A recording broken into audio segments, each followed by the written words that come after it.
अस्सलाम वालेकुम my YouTube family. आज हम बनाएंगे 5 पाउंड 2 tier चॉकलेट स्पंज की रेसिपी।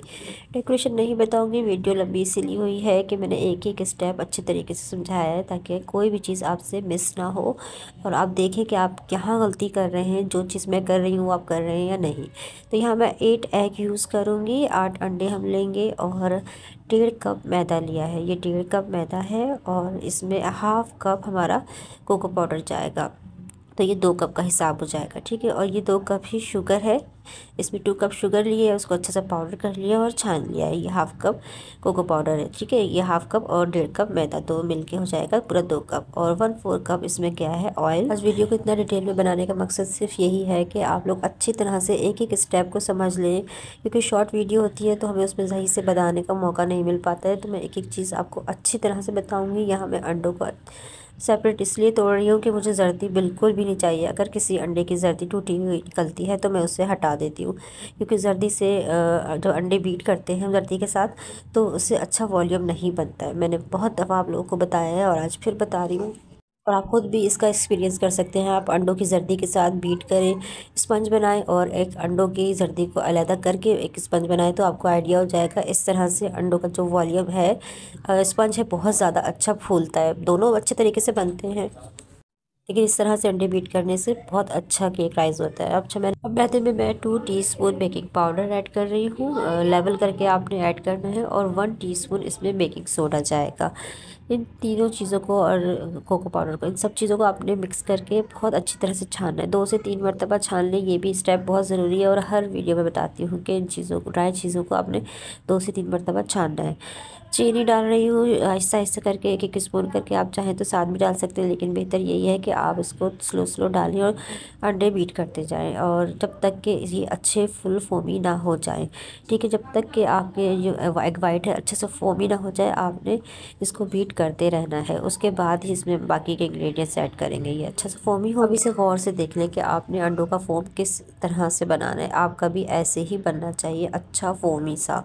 ठीक है, अब इसमें हम चॉकलेट एसेंस ऐड करेंगे 1 टीस्पून। आप क्वालिटी देख लेगा आपका एसेंस कितना जाता है। अगर हल्का एसेंस है तो आप 1.5 टीस्पून भी ऐड कर सकते हैं। एग योग जो हमने सेपरेट किए थे वो भी इसमें चले जाएंगे, और 1/4 कप इसमें ऑयल जाएगा।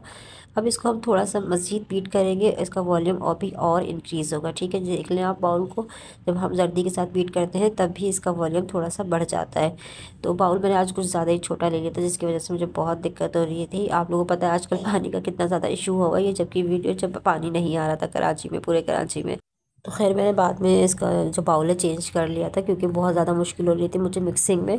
तो ड्राई इंग्रेडिएंट्स को देख लिया मैंने, छन्नी में ही रखा हुआ है, छन्नी से ही डाल रही हूँ, और इसे 2-3 मरतबा मैंने अच्छी तरह से छाना है और अब छन्नी से ही मिक्स कर रही हूँ। और ये है मेरी स्पीड, ये ओरिजिनल स्पीड है, इसमें मैंने स्पीड को बिल्कुल नहीं बढ़ाया है। इसी तरह से मैं इसको मिक्स करती हूँ फ्लावर को, और अच्छा खासा टाइम लगता है फ्लावर की मिक्सिंग में, आप देख लें, क्योंकि बहुत स्लो स्लो हाथ से आपने इसकी मिक्सिंग करनी होती है। यही वजह है कि आज वीडियो बहुत लंबी हो गई, क्योंकि मैंने एक एक चीज़ अच्छे तरीके से बताई है कि अगर आपका जो स्पंज अंदर से कच्चा रह जाता है या अच्छे से राइस नहीं होता है, तो आप लोग देख लें कि मैं किस तरह से एक एक चीज़, एक एक स्टेप को फॉलो करती हूँ। और ये बहुत मेन स्टेप है जब आप ड्राई इंग्रेडिएंट्स ऐड कर रहे होते हैं, कि आपने उसको इस तरह से मिक्स करना है कि कहीं पे ड्राई फ्लावर रह भी नहीं जाए और ये ओवर मिक्स भी ना हो जाए। यानी आपने ज़रूरत से ज़्यादा इसमें फेंटा लगाना शुरू कर दिया या आपने फोर्स लगाना शुरू कर दी, तो जितना भी हमने फोम बनाया है ये सब बैठ जाएगा और आपका स्पंज कभी भी अच्छा नहीं फूलेगा। और मैंने आपको बार बार बताया कि ये मेरी अपनी रेसिपीज़ हैं, जो मैंने अपने एक्सपीरियंस से सीखी हैं। ये रेसिपीज़ आपको कहीं भी नहीं मिलेगी, स्पेशली क्वांटिटी। तरीका तो आपको सब जगह एक ही मिलेगा, लेकिन रेसिपी के जो इंग्रेडिएंट्स हैं ये मेरे अपने क्रिएट किए हुए हैं कि कौन सी चीज़ किस तरह से सही बनती है। तो बहुत सॉफ्ट स्पंज बना है, मैंने लास्ट में दिखाया भी है कि स्पंज इतना सॉफ्ट बनता है, बिल्कुल जैसे मुंह में रख के घुल जाने वाला इसका स्पंज बनता है। तो ये इंग्रेडिएंट्स का ही वजह है कि इंग्रेडिएंट्स का रेशियो अगर आप ठीक रखते हैं तो आपका स्पंज बहुत अच्छा बनता है। आज आपको घर में बहुत ज़्यादा शोर की आवाज़ें आ रही होंगी, क्योंकि घर में बच्चे बहुत ज़्यादा शोर कर रहे होते हैं और मेरे पास टाइम ही नहीं होता मैं किस वक्त वॉइस ओवर करूँ। तो आज थोड़ा सा शोर के साथ काम चलाएँ और वीडियो पर ध्यान दें कि किस तरह से स्पंज मैं बना रही हूँ। अब मैंने स्पीड कर दी है तेज़, इस स्पीड पर मत जाइएगा, इस तरह से एग फोम जो है ख़राब हो जाएगा। साथ मैंने दूध भी रख लिया है, क्योंकि आपको पता है आधा ड्राई इंग्रेडिएंट्स जाने के बाद हमें दूध की ज़रूरत पड़ जाती है। थोड़ा थोड़ा दूध भी ऐड करते जाएंगे और फिर हम इस इंग्रेडिएंट्स को मिक्स करते जाएंगे। यहाँ मेरी बस हो चुकी है और मैंने अपना बाउल चेंज कर लेना है, क्योंकि इससे ज़्यादा मैंने मिक्सिंग की तो ये सारा बाहर आ जाएगा। और जब मैं ड्राई इंग्रेडिएंट्स मिक्स करने लगती हूँ तभी मैं जो है प्री हीट करने के लिए अपने पतीले को रखती हूँ, क्योंकि आप लोगों को पता है आजकल तो गैस भी बचानी पड़ जाती है। तो इस वजह से देखिए इसमें इतना टाइम लगता है इसकी मिक्सिंग में कि मेरा जो पतीला है वो आराम से प्री हीट हो जाता है। तो मैंने 2 पतीले प्री हीट करने के लिए रखे थे, क्योंकि मैं 2 अलग अलग पैन में इसको बेक करूँगी। और किचन की हालत वो है जो दिखाने लायक नहीं है, पानी की वजह से पूरा किचन मेरा उल्टा हुआ है, इसलिए मैं किचन में बेकिंग नहीं दिखाऊंगी आपको। तो ये मेरे 2 मोल्ड है, एक है हमारा ये 5 इंच का और एक है 7 इंचेस का, ठीक है। दोनों हाइट लिए हैं और दोनों की सेम हाइट आएगी इंशाल्लाह। और दूसरा ये कि आपको मेरा ये बाउल लग रहा होगा कि शायद मैंने गंदा यूज़ कर लिया, लेकिन इसमें मैंने स्पंज ही बेक किया है, चॉकलेट स्पंज, क्योंकि मेरे आज काफ़ी ज़्यादा ऑर्डर थे तो मैं लगातार अपनी बेकिंग ही कर रही थी। तो अच्छा, अब मैंने इसमें अंदाजे से ही डाला है, मैंने ये तो बस ऐसे ही रख लिया था कि किचन स्केल कि कितना इसमें बैटर जा रहा है, मैंने अंदाजे से ही डाला था कि मेरे दोनों ही स्पंज की हाइट जो है सेम आए। मेरा ये ऑर्डर एक क्रिश्चियन फैमिली की तरफ से था और इनके 3 ऑर्डर थे कंटिन्यूसली। इनके बेटे की मंगनी थी और इनकी अपनी एक एनिवर्सरी थी, तो तीनों केक इनके ही थे। और बहुत माशाल्लाह से नाइस फैमिली थी, बहुत बहुत केक को पसंद आया। और मैं इनके इवेंट पे केक खुद लेके गई थी कि सिर्फ इन्हीं की रिक्वेस्ट पे, कि उन्होंने रिक्वेस्ट की थी कि प्लीज़ आप केक खुद से लेकर आइएगा, केक ख़राब ना हो। तो ये मेरा फ़र्स्ट एक्सपीरियंस था कि किसी इवेंट पे केक लेके जाने का। तो खैर मज़ा आया। इन चीज़ों का भी एक्सपीरियंस हमें ले लेना चाहिए, क्योंकि कभी अब आपको बहुत बड़ा ऑर्डर मिल जाए तो आपको आइडिया हो कि आप किस तरह से इवेंट पे केक लेके जाएंगे, उसको सेट करेंगे। तो ये तो खैर छोटा सा ही केक था, ये आराम से कार में भी जा सकता था, बस उनको थोड़ा सा डर था कि कहीं कोई केक ख़राब ना हो जाए, उनका इवेंट ख़राब ना हो जाए। और क्रिश्चियन फैमिलीज़ वगैरह में तो आपको पता है केक कटिंग तो बहुत ज़्यादा इंपॉर्टेंट होती है। हमारे यहाँ इतनी ज़्यादा नहीं होती, लेकिन उनके यहाँ केक बहुत ज़्यादा इंपॉर्टेंट होता है उनकी वेडिंग वगैरह पर। तो ये दोनों स्पंज मैंने अलग अलग पैन में बेक किए थे, एक साथ ही बेक किए थे। माशाल्लाह से आप देखें कितने ज़बरदस्त हाइट आई है, कितना प्यारा कलर आया है और हर चीज़ बिल्कुल परफेक्ट रेशो है। स्पंज की क्वालिटी आपको दिख रही होगी कि कितना ज़बरदस्त फोमी बना है। मैं इसको और अच्छे से आपको दिखाऊंगी।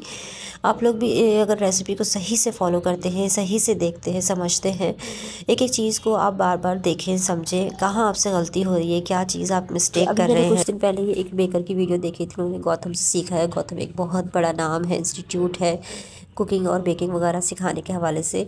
तो वहाँ पे भी इतना अच्छे से नहीं समझाया जाता चीज़ों को जितना कि हम लोग आप लोग को एक एक चीज़ बता रहे होते हैं क्लियरली।